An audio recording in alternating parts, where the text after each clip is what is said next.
The solid rocket boosters continued in flight and were destroyed by the range safety officer 110 seconds after launch.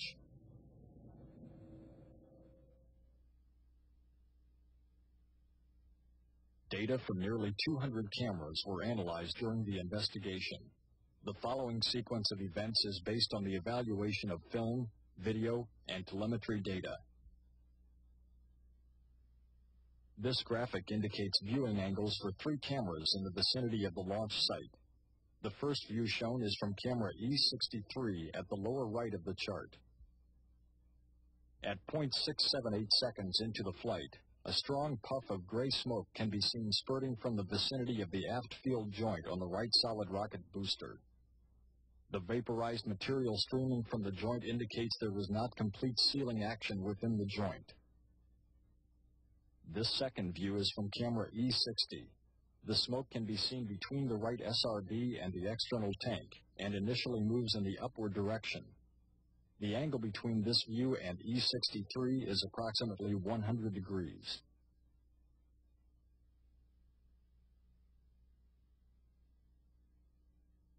With E60 and E63 side by side, it is clear that when smoke is first visible to camera E60, it is not yet visible to E63.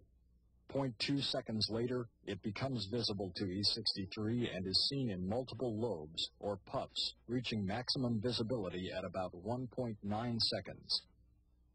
A third, higher-resolution camera, D67, was located east of the launch pad. D67 recorded this view of the smoke at approximately the same time of maximum development. Smoke appears to the right side of the SRB only, while normal water condensation vapors appear to the left. This plan shows that none of the cameras directly view the surface of the right SRB in the shaded region of the graphic. Analysis of film from several pad cameras indicated that the smoke came from between 270 and 310 degrees on the circumference of the aft field joint.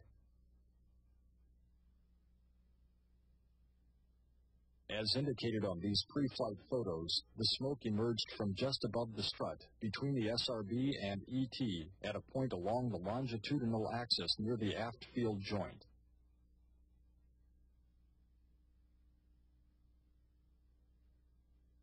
The multiple smoke puffs occurred at a rate of about 4 times per second, approximating the frequency of the structural load dynamics and resultant joint flexing.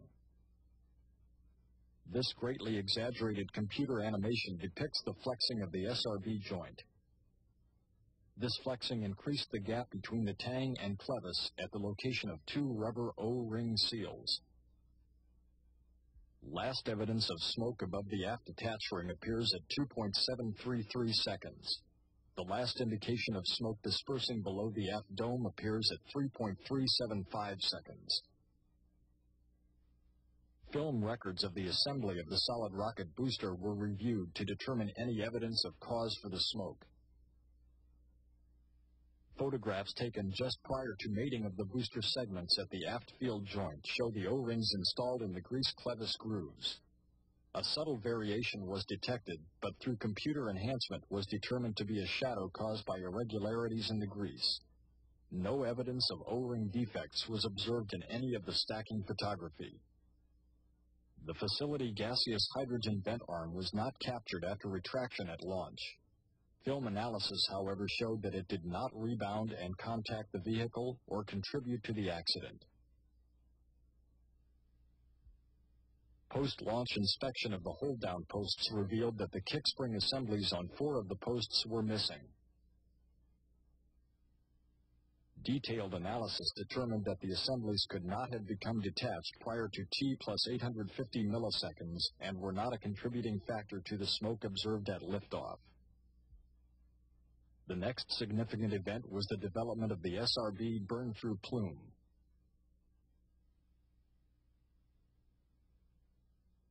Camera E207, located about 6 miles north of the launch pad, shows the growth of this plume.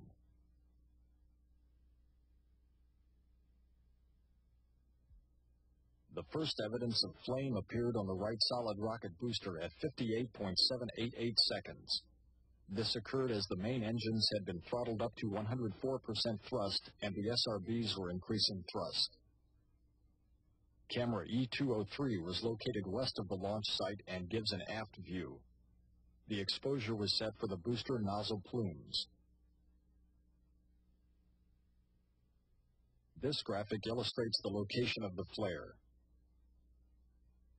The flare was located near the aft field joint, approximately 300 degrees circumferentially, which is consistent with the location of the smoke emissions at liftoff.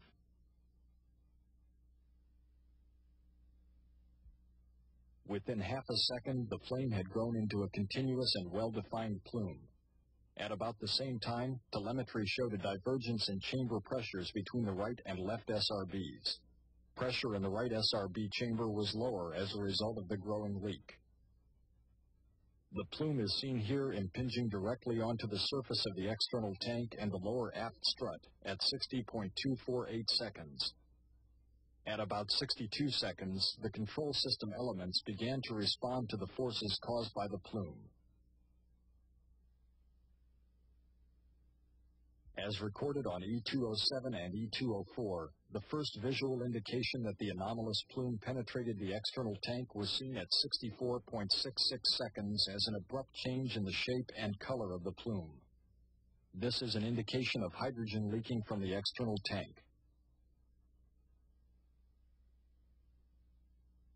At 64.705 seconds, a bright sustained glow developed between the orbiter and the external tank.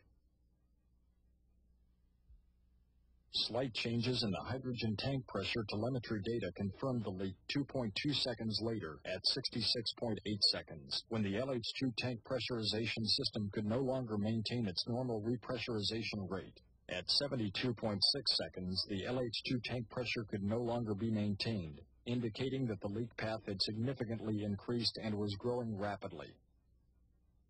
At 72.2 seconds, the guidance system showed that right SRB motion diverged from the orbiter and left SRB, indicating that the lower ET SRB strut was severed or pulled loose. During this time frame, exaggerated steering commands and control system responses registered in telemetry data. At approximately 73 seconds, both liquid hydrogen and liquid oxygen pressure to the main engines showed a significant drop. This was followed at 73.124 seconds by the appearance of a circumferential white pattern around the ET aft region, suggesting LH2 tank structural failure. 13 milliseconds later, at 73.137 seconds, vapor was observed at the inner tank, indicative of the liquid oxygen tank failing. This can be attributed to abnormal loads induced by either the right SRB rotation at the forward attach point or the propulsive forces created by the LH2 tank aft bulkhead failure, probably both. Within milliseconds, liquid oxygen was observed streaming along the external tank. At 73.191 seconds, a flash was observed between the ET and orbiter that was immediately followed by the start of total vehicle breakup at 73.213 seconds. During the next 100 milliseconds, additional flashes occur in the SRB forward attach area. As the ET broke up, the released fluids vaporized rapidly, producing an expanding cloud of gases, vapors, and cryogenic fluid with embedded debris and localized combustion of mixed gases. No shock wave or other evidence of a violent explosion was detected in the imagery. Illumination from a combination of SRB plume radiance, reflected sunlight, and peripheral burning of gases gives the cloud the appearance of a fireball. By 73.6 seconds, the main engines were in automatic shutdown mode as a result of reduced propellant pressures. The last telemetry from Challenger was received 73.618 seconds after launch. The actual vehicle breakup was essentially obscured from view by the vapor cloud which abruptly enveloped the vehicle. Hundreds of fragments were noted exiting the ET cloud.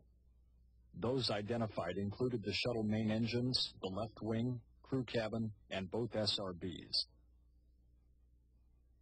Approximately 1 second after initial breakup, Film showed the front segment of the orbiter emerging from the cloud. The nose, crew cabin, and a portion of the cargo bay make up the orbiter in this view. Nitrogen tetroxide oxidizer from the forward reaction control system provided a distinctive orange-brown color to the cloud. By 74.578 seconds, a yellow cloud or flash was visible near the orbiter nose segment. This is believed to be caused by burning monomethyl hydrazine from the forward RCS. The flash reaction from the RCS propellants abated, revealing separation of the nose section from the crew cabin. Less than a quarter of a second later, the crew cabin was noted to be severed from the cargo bay. Igniting of propellant discharge continued to be observed from the forward RCS.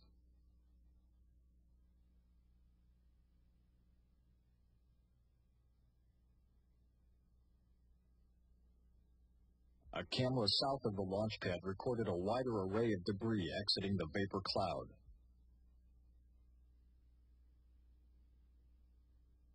The initial emergence of the crew cabin from this perspective